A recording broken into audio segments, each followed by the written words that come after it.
Ouais, un doublé pour Dembélé ce soir, effectivement. Gros match. Plus, Première mi-temps, très grosse première période. Plus, on est un peu quand même dans une soirée un peu dinguerie parce que tu as doublé de Dembélé.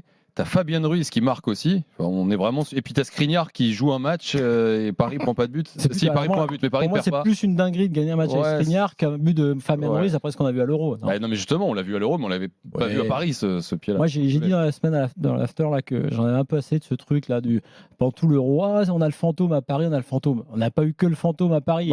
C'est un joueur techniquement formidable. Oui, mais ça on le sait. On l'a pas vu. On le sait, mais on l'a pas vu. Tu l'as jamais vu pendant toute la saison? Très peu. Et tu crois que Luis Enrique l'a laissé sur le terrain juste comme ça parce qu'il est espagnol? Ouais, t'es dur, Thibaut. Moi, je rejoins Flo par rapport à ça. Je pense qu'il a eu de très bons matchs la saison dernière.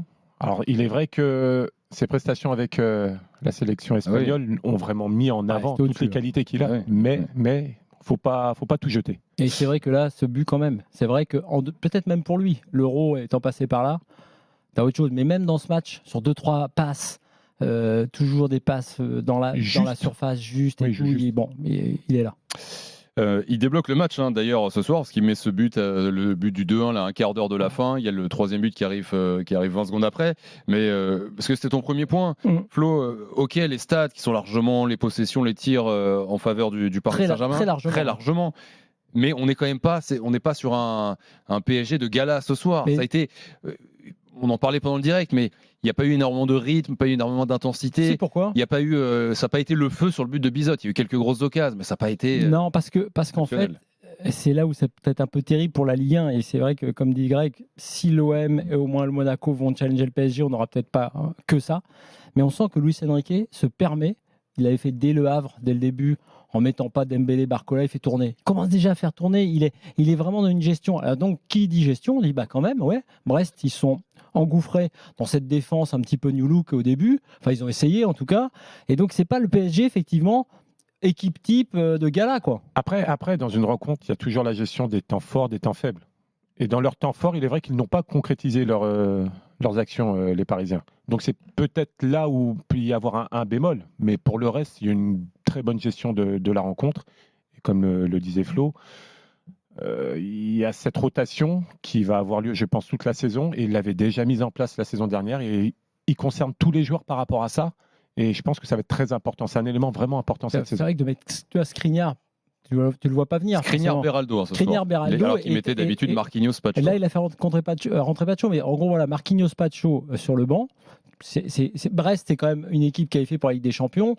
Luis Enrique, il se dit pas, tiens, on va mettre ceinture et bretelles, je mets mon équipe type. Non, il continue à faire tourner. Après, si y a un quart d'heure de la fin, Fabien Ruiz il met pas son but, on n'est peut-être pas ce soir en train de dire génial le turnover de Luis Enrique quand même. Ouais, mais tu resteras partout et il mettra pas tout à la poubelle. Donc il va rester dans cette logique, je pense. Je pense parce que lui, il va regarder aussi ses stats. Qu'est-ce qui s'est passé pour qu'il n'y ait pas de but en première période ? Moi, je trouve qu'il s'est passé que Barcola n'a pas été présent ce soir. Et Asensio n'a pas été bon. N'a pas été décisif. En fait, Asensio, il rate des occasions. Une occasion, il rate des occasions de numéro 9, quoi. Je vais te dire ce qu'il rate. Ouais, effectivement. Il n'y a pas de 9, on le sait. En l'absence de Gonzalo Ramos. C'est un excellent joueur. Mais là, ce soir, je trouve que. Alors, oui, cette action où il y a l'arrêt de Bizot, on peut dire qu'il ne pouvait pas faire mieux que d'aller mettre ce tacle un peu. Bon, admettons. Mais moi, ce qui me frappe, c'est, si on regarde bien l'action dès le départ, c'est l'action où il est hors jeu. En fait, c'est son appel qui est pas bon. On dit parfois que c'est le passeur qui donne pas assez vite. Lui, il part trop vite, c'est clair. Le hors-jeu, on l'avait vu depuis 2 heures. C'était fini. Et cette action-là, lui d'ailleurs, il l'a conclu très bien, lui techniquement. Après, mais là, sur ça, on voit que ça allait pas. Et les changements de Luis Enrique ont été clairs. Les moins bons, Barcola, Asensio, sont sortis. Et quand même, c'est suite à ces changements. Et notamment Désiré Doué sur cette passe qui est l'avant-dernière passe sur le but pour Kolo Muani. Mais c'est suite à ces changements-là, donc quand même après tous les coups de boutoir depuis le début du match et ces changements, c'est là où tu vois quand même le banc aussi, que Brest a fini par craquer. Donc ouais, bien sûr, tu as raison, tu peux finir un match au foot comme ça, un partout. Ça pourrait arriver. Mais qu'est-ce que ça changerait sur le fond ? Oui, on aurait critiqué sans doute, qu'est-ce qu'il a fait, pourquoi il a mis Skriniar et tout. Mais lui, il est dans un truc à long terme, il prépare son équipe. Ouais. Donc il est sur autre chose. Et après, quand même, tu regardes les stats, je les ai arrêtés, il y a eu des tirs après peut-être, mais en gros, 20 occasions à 2, 21 tirs à 3. Attends, c'est contre Brest quand même. Donc il y a quand même eu... Bon, pour moi, il n'y a pas photo. Après, ce qui est gênant, effectivement, c'est... tu joues 109, tu dis il n'y a pas de problème, on va faire avec Asensio. Tu veux répartir les buts et les buteurs, comme dit Luis Enrique, ok, c'est le cas d'ailleurs. Bon, Dembélé, Barcola, ok. Mais c'est vrai que dans la surface, sur ce rôle de 9, il manque quelque chose. Oui, c'est assumé. Le fait que Ramos ne soit pas là, il est vrai que ça enlève une solution supplémentaire. Parce que parfois, tu fais des différences sur les côtés, ils sont obligés de revenir, faire le crochet, ne pas centrer en première intention. Et c'est là. Plusieurs fois, j'ai vu effectivement, tu as raison, Hakimi. Ils étaient en avance d'Hakimi Dembélé sur leur côté. Je regardais la surface, il n'y avait pas encore de monde dans la surface. Il n'y avait personne dans la surface. Donc, je pense que à analyser, pour lui, Luis Enrique, c'est plus cette problématique quand même du neuf et de la présence dans la surface qui va être importante parce que sinon, il y a eu des occasions. Après, pour finir sur le rôle de neuf, avec le positionnement d'Asensio, il est complètement assumé. Parce que pour lui, il choisit Asensio en tant que titulaire à ce poste de numéro 9 parce que c'est sa garantie technique. Dans les circuits, il sait que dès qu'il va trouver un point d'appui dans l'axe avec Asensio, il va pouvoir conserver le ballon. Donc je pense que c'est surtout là où Asensio a le dessus sur les autres. Et d'ailleurs, Asensio, juste pour finir là-dessus, à un moment donné, il est sorti un peu du centre et c'est là qu'il fait ce centre au deuxième poteau. La passe D pour Dembélé. Il est sorti de l'axe un peu où il est un peu plus à l'aise, si tu veux, pour aller distribuer des caviars. Puis il a quand même mis une passe D à Dembélé. Il met le début de la tête maintenant en plus. Oui, en plus. Deux déjà depuis le début de la saison. 2 de la tête. Ouais, de la tête. Farid est là au 32-16, supporter du Paris Saint-Germain. Salut Farid, bienvenue dans l'after. Salut Thibaut, salut Florian, et bienvenue à Greg. Merci Farid. Bienvenue sur RMC. Qu'est-ce qu'on va aborder? Qu'est-ce que j'en ai pensé un petit peu de soir de notre prestation? C'est une prestation d'avant Champions League, on va dire. Et c'est surtout une prestation de sortie de match au niveau international qui fait que ça aussi, il faut le considérer. On a quand même des petits bobos dans l'équipe. Je pense que c'est pas évident quand tu reviens et que tu as autant de personnes qui sont parties en sélection. Je trouve que c'est quand même plus que bien par rapport à ce qu'on a déjà vu dans le passé en termes de contenu encore. Et c'est vrai qu'aujourd'hui, tout le monde peut marquer dans cette équipe. Donc c'est vrai que c'est un peu plus compliqué de te dire, je vais comme l'année dernière, les gens se mettaient sur Mbappé. Là, ça part un petit peu de partout. Donc par contre, il nous manque effectivement le 9, comme vous étiez en train de dire en amont. On espère son retour rapidement parce que c'est ce qui nous manque un petit peu, parce que Asensio, il aurait dû presque tuer le match un petit peu avant. Asensio peut finir avec un triplé.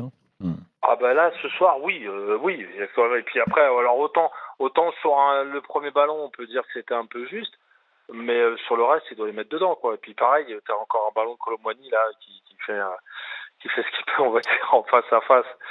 Après, ce soir, Farid, ça vient pas de partout. À part le dernier quart d'heure, ça vient quasiment, et d'ailleurs il fait un match exceptionnel, mais quasiment que de Dembélé. Oui, non, t'as raison. Et d'ailleurs, tout était de son côté. Barcola, je pense qu'il était fatigué, on l'a vu pendant le live. Il y a deux choses sur Barcola et qui correspondent un peu à ce que tu dis, Farid. C'est que c'est quand même là, quand tu as des cartouches comme ça, que c'est compliqué à défendre. Tu mets Barcola, ils ont fait une prise à deux aussi sur Barcola. Les Brestois, ils étaient plutôt focalisés sur le côté gauche. Et tu te fais percer par le côté droit pendant toute la première période. Parce qu'à Paris, c'est ça. Si un jour tu prends bien Barcola, tu prends Dembélé dans les dents. Si tu prends bien Dembélé, tu prends Barcola et tu peux pas faire des prises à deux partout. Et quand en plus tu auras peut-être un 9 un peu plus neuf, parce que c'est pas gênant d'avoir Asensio, moi j'aime beaucoup. C'est juste d'avoir la possibilité à la Luis Enrique de jouer différemment. C'est-à-dire que si tu sais pas ce qu'il va te mettre un jour, si tout le monde est d'équerre, si tu sais pas s'il te met Ramos, s'il te met Asensio, il est en train au moins de réussir ça. En revanche, ce qu'on peut dire, c'est que même contre ce Brest-là, défensivement, il y a eu des choses, entre guillemets, il faut regarder un petit peu entre les lignes, un peu inquiétantes. Bon, la faute notre latéral gauche a été en difficulté ce soir.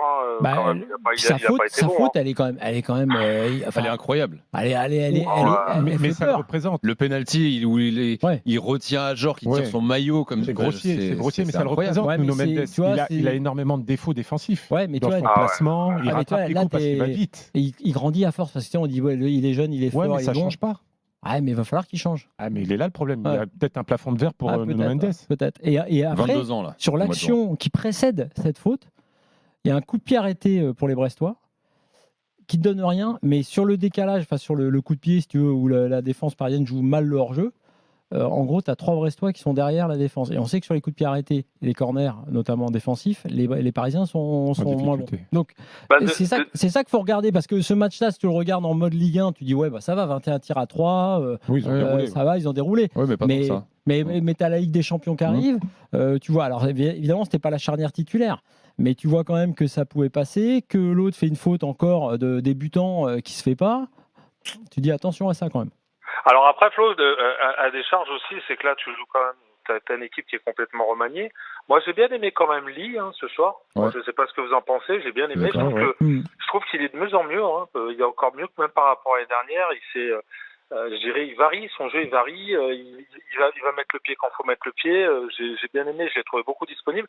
Et puis surtout, c'est qu'on a une équipe qui est complètement qui change.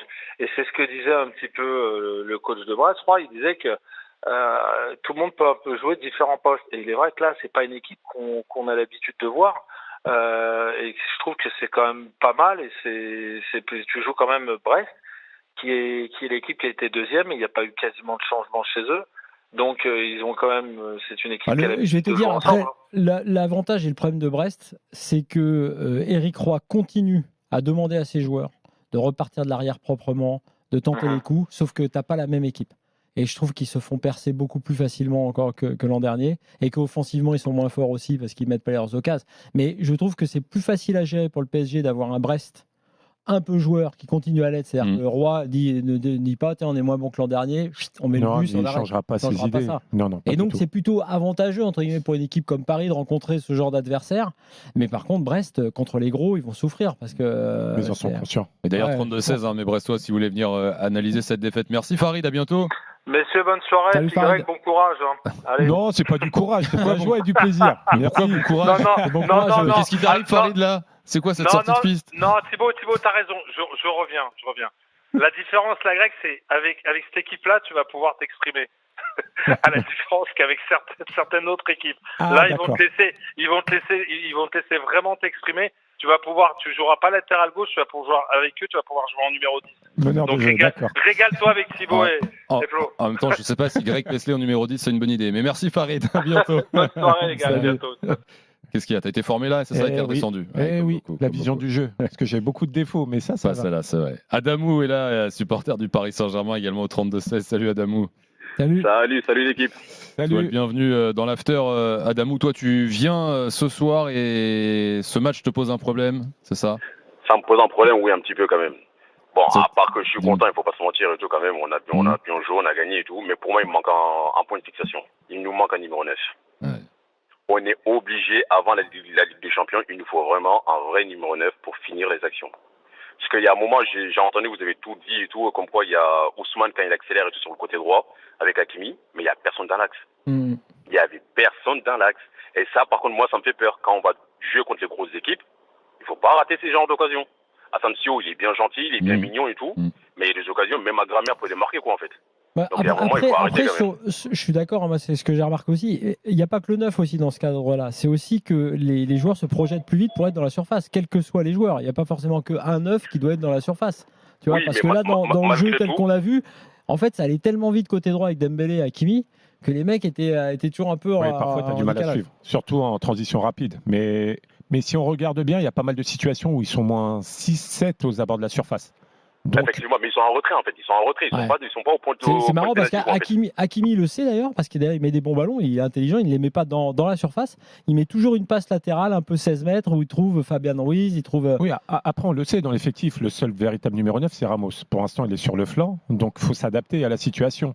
Mais sur toute une saison, il faudrait une autre alternative à Ramos en tant que vrai numéro 9 et c'est ce qui peut éventuellement manquer. On a un numéro 9 qui est sur le banc, mais malheureusement il n'est pas en confiance. C'est Colomboigny, c'est ça? Oui, c'est Colomboigny. Ouais. Et tu préfères mettre Colomboigny ou... Et là, oui, mais bon, il y a la saison qu'il a faite. Maintenant, tu vois à quel point Luis Enrique n'y croit pas. Il a Ramos blessé, il fait du turnover partout, il dit que ses joueurs doivent jouer partout. Même pour lui, ça se fait pas. Et là, il le met pas en 9. Après, moi je veux pas dire de bêtises, mais Colomboigny était formé sur un côté. Ouais. Moi, je suis d'accord. C'est à Francfort qui. Non, c'est pas tout à fait vrai. Parce qu'on on m'a repris là-dessus, effectivement. Moi, j'ai dit un jour dans l'after, et je le maintiens, maintenant qu'il arrive au niveau Ligue des Champions, voire équipe de France, joueur de côté. Pour moi, incapable d'être 9 en mode Ligue des Champions. Et on m'a dit, ouais, mais tu sais, il a été formé en 9 à Nantes. Ok, mais à Nantes, en tout cas, il jouait 9. Sur le côté. Ouais, mais il jouait 9 à Nantes et à Francfort. Si, non, les gars, excusez-moi, pour moi, c'est un faux débat, ça. Là. Je pense que mais maintenant, je pense pas qu'il puisse être un 9 de haut niveau. Non, moi, je pense que personnellement, on a été dupé par Colomboigny. Pourquoi je dis ça? Parce que tout simplement, la défense de la Bundesliga, il n'y a rien à voir avec la défense française de la Ligue 1. C'est juste par rapport à ça, en fait. Enfin, moi, je pense que c'est La encore plus simple. défense de la Bundesliga, c'est... Toutes les équipes jouent quoi, en fait, là-bas. Oui, je Donc, suis du coup, d'accord, mais il n'y a pas que ça. Il y a un peu plus d'espace. Il n'y a pas que ça, il y a aussi le niveau technique de Et puis, Colomboigny qui, lui, tu parlais de plafond de verre tout à l'heure, bah lui, il a atteint son plafond de verre. Il est dans une équipe de Francfort aussi qui avait rien à voir avec le Paris Saint-Germain, où pour le coup, Francfort c'était de la transition à foison. Ils étaient, il était dans une espèce de 3-4-2-1 où il était entouré aussi devant. Et c'est vrai que c'était très moi, je différent. pense que si Luis Enrique, qui fait tourner tout le monde, s'il était persuadé qu'il pouvait lui apporter quelques trucs en neuf, il l'aurait déjà mis en neuf. Et il le fait entrer de temps en temps, mais il le met jamais. Tu vois, il commence pas un match ce soir, par exemple. Non, je pense qu'il n'a pas confiance en lui, c'est tout. Il n'a pas confiance en lui, c'est tout. Et du coup, mercredi contre Gérone, vous mettez qui à ce poste de numéro 9 là, pour le premier match de Ligue des Champions? Il va remettre Asensio. Ouais. Mais vous pensez que c'est la meilleure solution là, en attendant Ramos pour moi, c'est la moins mauvaise. La moins mauvaise, ouais. La moins mauvaise. Ouais. Bah, tu as plus de garanties, je l'ai dit juste avant, au niveau technique, mais par contre, pour dans la maîtrise du jeu. Par contre, pour mercredi, la défense, il faut qu'ils mettent Marquinhos. Mais ça, c'est l'autre, là, pas chaud. Hein. Oui, il n'y a pas de débat, c'est clair. Ouais. Ah bah là, on est tous d'accord. Non, mais sur les joueurs après, et sur Colomboigny, le débat est de la non-confiance de Luis Enrique. En fait, en dehors de l'aspect position et tactique, Luis Enrique regarde la technique. C'est-à-dire qu'il a un doute sur comment j'organise mon équipe. Je préférerais toujours mettre un joueur technique. C'est pour ça que même le Fabien Ruiz, qui des fois ralentissait le jeu, qui n'était pas bon l'an dernier, lui dans sa tête se dit ok, mais moi est-ce que j'ai beaucoup mieux ailleurs? Donc moi, c'est bon, avec Fabien Ruiz, à tout moment je peux avoir de la qualité, des passes dans les intervalles. Et là il se dit la même chose avec Asensio, il n'a pas tort. Asensio, ça reste un très bon joueur. Le seul truc, c'est qu'effectivement, quand tu lui as mis des occasions de neuf, il les a pas mis ce soir. Bon, il doit vraiment regretter le tacle, on va dire, du gauche sur Bizot, qui est... Je sais pas si d'ailleurs... Je pense qu'il a fait tellement d'efforts dans la prise de position, dans sa course, que d'ailleurs il arrive en taclant. Il est en retard. Il est là, il est là. Après, je me demandais justement si un vrai gros neuf, tu vois, de métier. La met au fond. Ouais, en se disant, en ayant la position adéquate pour justement ne pas l'attaquer plein axe. Je pense alors, il faudrait revoir l'action, c'est toujours facile de parler, mais un vrai neuf, sans peut-être l'action en amont. Et arrive déjà debout sur la situation et met le pas du pied. Merci Adamou d'avoir été là en tout cas. J'aurais juste un petit truc. Vas-y, le mot de la fin. Rapido. Sur l'action où il tacle, en fait, pour moi, c'était très très très dur ça. Il ne faut pas se mentir, c'est très dur parce qu'il arrive en bout de course surtout. Donc pour tacler, c'est très dur. Mais par contre, l'action qui m'a énervé moi, c'était son face à face. Sur la passe de Nuno Mendes, le contrôle était parfait. Ah oui, avec le pied droit. Bien sûr. Ça là, elle était énorme aussi. Ouais. Mais combien d'avancantes n'arrivent pas à contrôler le ballon comme lui? Non, mais le problème, c'est que c'est pas le finisseur. C'est-à-dire que lui, tout ce qui est technique, c'est pas inné chez lui. Donc lui, t'as raison, c'est le contrôle. Mais moi, ce qui m'agace aussi, c'est l'autre où il fait le mauvais appel, parce que sinon, il aurait marqué son but. Ce soir, on reste Ligue 1 parce que notre Ligue 1, d'ailleurs, on s'est demandé pendant longtemps, mais ça y est, on a nos 3 matchs. On conclut sur ce Paris Saint-Germain-Brest avec vous tous au 32-16 et on passera ensuite à la victoire de l'OM contre Nice 2-0. On écoutera De Zerbi parler des ambitions folles, démesurées de certains supporters, ou pas d'ailleurs. Et on vous attend bien évidemment au 32-16. Oui, je voudrais qu'on dise quand même un mot de Dembélé, parce qu'on a beaucoup parlé de la prestation collective, mais ce soir, Dembélé, il fait un match exceptionnel. On a parlé un peu de sa finition, mais au-delà de ça, c'est vrai qu'il était dans tous les bons coups, tout est passé par lui, jusqu'à la finition. Mais ce soir, c'était vraiment du grand Dembélé, quoi. C'est un peu du Dembélé dans la lignée de ce qu'il a proposé assez souvent quand même l'année dernière, je trouve. Dans la percussion, le dribble, il est capable de faire des différences comme on le sait. Et c'est un joueur illisible parce qu'il a pied droit, pied gauche. Donc pour un défenseur, il n'y a rien de pire. Il peut partir des deux côtés. Et il a ce coup de rein qui fait tellement mal et une double accélération. Et si en plus il arrive à ponctuer toutes ses actions, soit par une passe D ou soit un but, ça donne un joueur hyper performant. Vous y croyez à parce qu'on a beaucoup parlé ces derniers temps où il a dit qu'il allait bosser sa finition. Ouais.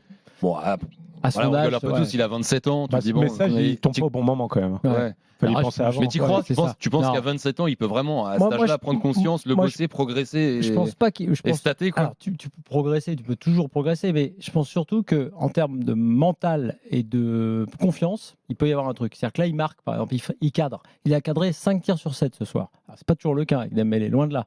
Donc, c'est plus la confiance qui fait que même sa frappe là, en rupture, un peu enroulée, qui est passée juste à côté du poteau, pour moi, c'est quand même ça, c'est très très fort, ça, même si elle n'est pas cadrée. Donc en gros, il a quasi tout réussi ce soir. Donc on sait ce qu'il fait dans l'élimination. Là, il cadre et en plus, il marque. je pense qu'au moins il y a une prise de conscience que tu ne peux pas te permettre, moi je dirais déjà de ne pas cadrer. Il mettait un nombre de frappes au-dessus qui est scandaleux entre guillemets pour un mec de ce niveau-là. Donc pour répondre à ta question, progresser sur la finition en mode Papin qui reste après l'entraînement années 90, non, je pense que c'est mort, ça c'est fini. Mais en revanche, sur la concentration et l'obligation de cadrer ses frappes et de ne pas les foutre dans la tribune, possible. Moi, je pense que ça va durer un certain temps, en fait. Là, il est peut-être parti pour un bon mois, 6 semaines. On va retrouver aussi à chaque fois. Et après, il va retomber dans ses travers parce que le naturel va revenir au grand galop. Je l'espère pas pour lui, mais je le vois comme ça à son âge. Éric Roy, en direct sur RMC, de la précédente. du Parc des Princes, le coach. Il y a des éléments que vous retenez de la part de votre équipe ce soir sur lesquels vous pouvez construire, et notamment par rapport aux échéances à venir en Ligue des Champions. Merci. Il y a toujours des enseignements, c'est vrai, sur un match. Après, c'est vrai que ce match contre le PSG, face à cet adversaire qui est forcément l'adversaire le plus compliqué en Ligue 1, il est un petit peu tôt peut-être pour nous parce qu'on a récupéré beaucoup de joueurs sur la fin du mercato. On avait beaucoup de joueurs qui étaient alignés, quelques joueurs qui étaient alignés ce soir où c'était le premier match. Et donc, qui n'étaient pas forcément à 100% physiquement. Mais la réalité, c'est qu'il faut jouer aussi pour pouvoir s'améliorer, notamment dans le domaine athlétique. Donc il y avait la volonté d'essayer d'être acteur de ce match, toujours comme on essaie de le faire, de proposer des choses. Je trouve qu'on a fait une bonne entame, une bonne première mi-temps dans l'ensemble, même si on a souffert, mais bon, toutes les équipes souffriront ici. Et c'est vrai que le regret, la petite frustration, c'est de prendre un but dans les 3 dernières minutes de la première période. Alors que je pense que sur cette action-là, on récupère 2 fois le ballon et on le repère 2 fois, alors que un des axes de ce match était d'essayer de sortir de la densité, parce que cette équipe du PSG, je trouve collectivement, est bien plus forte que l'année dernière, où tout le monde court, tout le monde défend, et notamment quand ils perdent le ballon, où ils vous mettent beaucoup de pression. Donc il faut être capable d'avoir la qualité technique, aussi la vision de jeu, de pouvoir sortir de cette densité-là pour pouvoir effectivement aérer le jeu, ce qu'on n'a pas fait sur cette action-là, et on a été puni. Donc voilà, la frustration vient de là. Après, sur la deuxième période, ça a été plus compliqué parce qu'ils ont vraiment poussé en début de deuxième période, pendant le premier quart d'heure. Et c'est vrai que quand on pensait qu'on pouvait peut-être à ce moment-là, que les taux allaient se desserrer, c'est là qu'on a pris ce deuxième but. Et sur une transition qu'on essayait d'éviter au maximum. Et puis après, je ne parle pas du troisième, qui est un véritable cadeau. Donc voilà, il y a des enseignements intéressants parce que je trouve qu'on a fait des bonnes choses. Mais face à ce genre d'équipe et ce niveau d'équipe, c'est vrai que il faut s'améliorer, être meilleur, et c'est vrai que ça a été compliqué. Éric Roy au micro de Valentin Jamin en direct du Parc des Princes. D'ailleurs, Brest, on en parle dans un instant. Il y a déjà Thomas qui est là au 32-16. Mais justement, concluons sur le Paris Saint-Germain avec ce que vient de dire Éric Roy. Un PSG très collectivement plus fort que la saison dernière. C'est intéressant parce que c'est un peu ce dont on se doutait, mais c'est bien d'avoir le ressenti d'un coach en face. C'est-à-dire que lui se dit moi j'ai mes arguments, j'ai beau être fort, mais ils sont encore plus forts que l'an dernier, enfin collectivement. Donc c'est vrai que c'est vachement bien.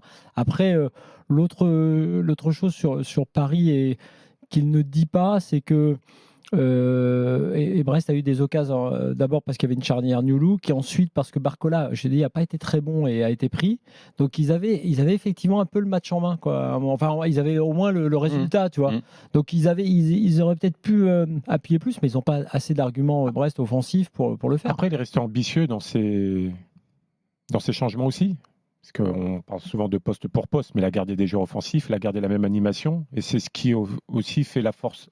Qui a fait la force de Brest la saison dernière. Cette saison, tu sens que ça tourne un peu moins en leur faveur.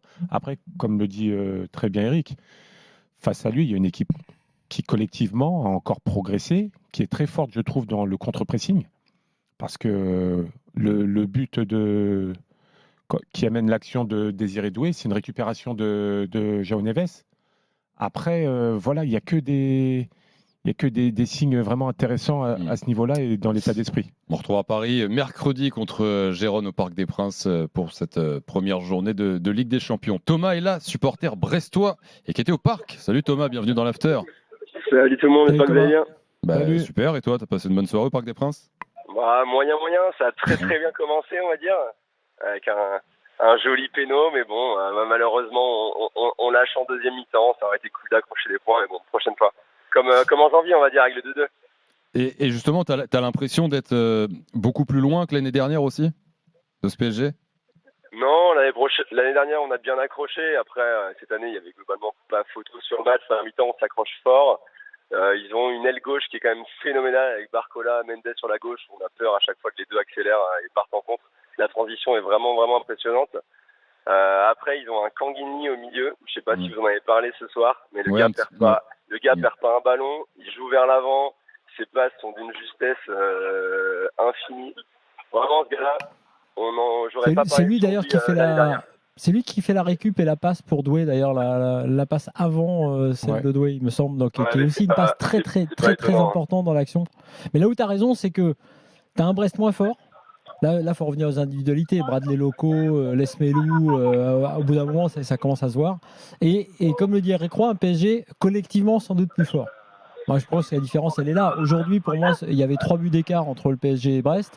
L'an dernier, il n'y avait pas 3 buts d'écart entre le PSG et Brest dans aucun des deux matchs, ni à l'aller ni en retour. Mais est-ce qu'il n'y avait pas un peu mieux à faire quand même, les gars, on en a parlé avec Greg un peu pendant le direct, mais quand tu vois que la charnière parisienne, c'est ce Skriniar-Beraldo, que toi, devant, tu as Ajorc, est-ce que, je sais pas, Thomas, tu dis que tu n'aurais pas pu voir, par exemple, un Mama Baldé rentrer beaucoup plus tôt pour essayer d'aller exploiter la vitesse, enfin l'absence de vitesse des défenseurs parisiens?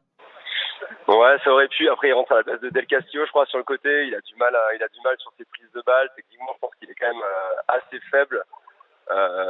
Bon, j'espère qu'il va monter en puissance sur le reste de la saison, en tout cas. Mais voilà, le gros match côté brestois, c'est Camara, encore une fois, qui est encore défensivement là où il faut. Offensivement, il relance le jeu. J'espère que Lismelou reviendra fort sur le reste de la saison. Mais c'est vrai que j'espère que la profondeur de banc va nous permettre de jouer correctement les quelques matchs d'Europe qui sont à notre portée et faire une saison en Ligue 1 correcte cette fois-ci. Je crois que Eric Roy a bien dit quand même l'histoire de la construction de la saison, la perte des joueurs, l'arrivée des joueurs là, comme Baldé qui ne sont pas encore totalement prêts athlétiquement. Il a raison de dire qu'ils prennent le PSG là, mi-septembre trop tôt. Mais quand même, avec la Ligue des Champions en plus... Mais même le message véhiculé par Greg Lorenzi, le directeur sportif, ils sont très cohérents. Ce n'est pas parce qu'ils sont en Ligue des Champions que Brest va se mettre en danger sur les 2 prochaines saisons. Ils sont conscients de leur qualité, mais de leurs défauts aussi. Donc voilà, ils travaillent très bien et il n'y aura pas d'inquiétude par rapport à la saison de Brest. Mais il est vrai qu'il ne faudra pas attendre monts et merveilles pour... J'ai peur que si tu veux, tous les pénalisent. C'est-à-dire qu'ils ont la Ligue des Champions qui va forcément les impacter physiquement, mentalement. Et ils continuent à faire ce jeu ambitieux, mais en ont-ils vraiment les moyens? Pas forcément. Donc ils vont perdre des matchs, forcément. Donc c'est vrai que c'est dur de tenir même une équipe, un vestiaire. C'est plus facile quand tu as des victoires. Tu vois, quand tu commences à perdre et plus souvent, c'est un peu plus compliqué. Donc moi, ce qui m'a plu, en tout cas, effectivement, sur les idées d'Eric Roy, notamment sur les départs de l'arrière toujours construits, essayer de sortir le ballon proprement. C'est quand même intéressant pour notre Ligue 1 d'avoir ce genre d'équipe. Même si c'est un petit peu suicidaire, ça m'a fait penser un peu à Pierre Sage avec Lyon quand il était un peu enflammé là, puis il est arrivé au parc en ayant voulu jouer, puis bam, ils se sont fait exploser. Et c'est vrai que là, tu as envie de dire, c'est un peu compliqué. Mais au moins, effectivement, à ces joueurs, il leur transmet toujours la même consigne. La Brest est ce soir 12e avec 3 points après 4 journées. Et c'est là que le calendrier accélère, parce que la Ligue des Champions commence jeudi prochain pour les Brestois avec la réception de Sturm Graz à Guingamp d'ailleurs. Bon, comment vous voyez les semaines qui viennent? À toi, Thomas, est-ce que tu sors ce soir de ce match inquiet ou finalement tu dis voilà, tu perds 3-1 contre Paris, mais finalement il y en a énormément, comme le disait Eric Roy, qui vont perdre contre Paris. Il y a de l'espoir quand même pour cette équipe. Ouais, bien sûr. La saison se joue pas sur un match au Parc des Princes, ce que disait Eric Roy. Après, début de saison, on joue Marseille, Paris, Lens, on perd les 3. Bon, si on perd ces 3 matchs sur une saison, c'est pas grave. Même si on se dit, on n'a que 3 points en 4 matchs, ça peut faire peur, mais j'espère que justement, on va garder nos principes de jeu, relancer vers l'arrière, continuer à jouer au foot, parce que même si on en prend 3 ce soir, ça joue quand même techniquement très bien pour un club qui a fini son mercato très tard et a eu des recrues très tard, et pourtant, ça joue, ça construit bien plus que dans d'autres clubs de Ligue 1, donc on espère que Brest va monter en puissance sur le reste de la saison. Après, t'as quand même pris 10 buts. Depuis le début de la saison en Ligue 1, même s'il y avait effectivement, tu as raison, de gros adversaires. Avec un très bon gardien quand même. Donc, tu as la Ligue des Champions qui arrive. Moi, c'est ça qui m'inquiète. Moi, c'est défensivement qui m'inquiète. Tu peux perdre ces rencontres-là, mais il est vrai qu'ils vont devoir vraiment trouver un équilibre et essayer de limiter un petit peu plus la casse, parce que c'est vrai que ça, pour la dynamique, c'est pas évident. Et après, il y aura Toulouse la semaine prochaine. Ce sera dimanche. Merci Thomas, à bientôt. Merci à vous, passez une excellente soirée. Merci. Bonne Ligue des Champions, hein. Régale-toi Thomas. Ils n'ont pas un calendrier, alors, entre guillemets, parce que c'est la Ligue des Champions et les équipes qu'ils vont rencontrer, ça va être compliqué, mais ils jouent Sturm Graz, après Toulouse, Auxerre, Salzbourg et Le Havre. Enfin, là, ils ont pris en Ligue 1, ils ont quand même pris effectivement Marseille, Lens, Paris. Oui. Donc, ce sera peut-être un petit peu plus matière abordable. à équilibrer la balance. Voilà, c'est de ces matchs-là, normalement, que tu peux peut-être le faire. Il y a Vitozzi qui dit dans le chat, Brest avec la Ligue des Champions, ça sent la Ligue 2. Moi, je trouve pas du tout. Je trouve que tu as quand même gardé les fondations, l'idée de jeu. Là, ouais, je suis d'accord.